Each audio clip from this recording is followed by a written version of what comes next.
been working on some things that are really important.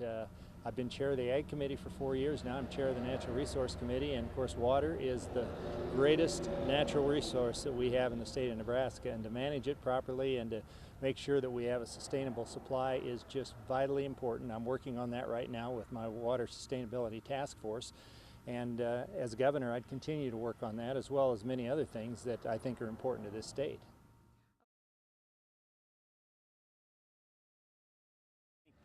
I want to be clear. I love Lincoln, I love Omaha, I love the state of Nebraska. And we have had governors in the past that were born in rural Nebraska but didn't live there. And I think it'd be nice to have a governor who does live in rural Nebraska and understands the importance of agriculture and where our food comes from for all our citizens. You asked me, in last session we had a bill to accept Medicaid Expansion, which would cover 54,000 people for medical coverage that aren't covered now in the state of Nebraska. The hitch with it was that the federal government was going to provide the money for 3 years, but really the money from the federal government is our money. It's not their money, and unfortunately most of that money is borrowed money. So to say it's free money, I didn't agree with that. That's not what it is. But the other part of it is, we were to take that money for 3 years, and that was going to pay all the bills. In the 4th year, we needed to assume 10% of the cost. We don't know what 10% is. I'm a fiscal conservative, a lot of us are in the legislature, and I don't think it's a good decision today to accept something when you're going to have a responsibility in the 4th year and not know what it is. And so, in its present form, I wasn't in favor of accepting Medicaid Expansion. Right. Let me give you an example that I think explains the decision on Medicaid Expansion.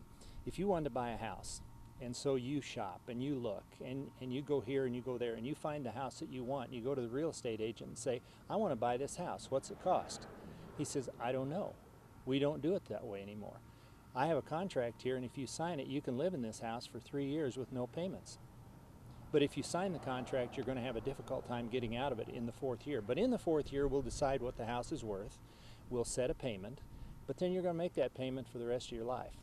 And not only that, but you can be assured the payment is going to increase every year for the rest of your life. But you don't have to pay anything for 3 years. Would you buy a house that way today? I don't think so. And I don't see it any different with Medicaid Expansion. Something has to change for us to be able to know where we are financially before we make that kind of decision in Nebraska, because we balance our budget.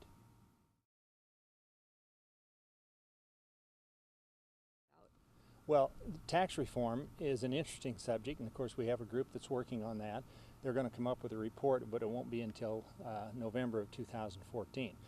But the tax policy for Nebraska has to be fair and it has to be competitive, and those two terms kind of can work against one another. It would seem to be fair if we did away with all sales tax exemptions, but that doesn't make us competitive. And we have to know what the states around us are doing, and that also affects our decision on tax policy. So those two things have to be considered, and the end result needs to be that we are able to expand our private industry jobs. Because in order to support the government jobs that it takes to provide services to the people, it takes about 7 private jobs to support one government job. We've got to make sure that we're on a path to really increase our jobs in the private sector. Well, as I'm starting my campaign, I hear a lot about property taxes.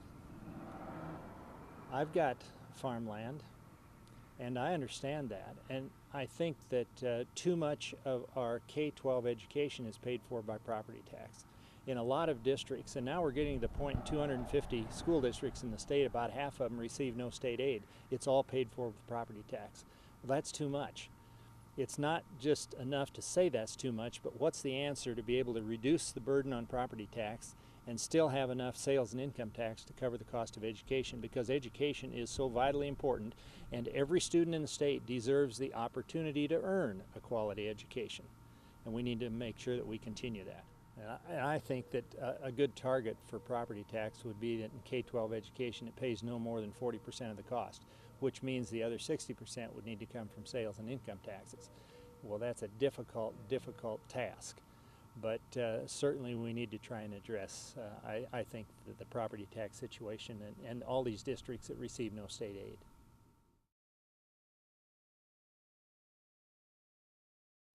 Nebraska is a great state. We've got a good attitude about money. We don't spend money that we don't have, and Governor Heineman has talked frequently about that, and I just totally agree with him. And so we do things the right way. We need to continue to do that, but we've got to always hone in on what makes us more competitive to increase those private industry jobs for people.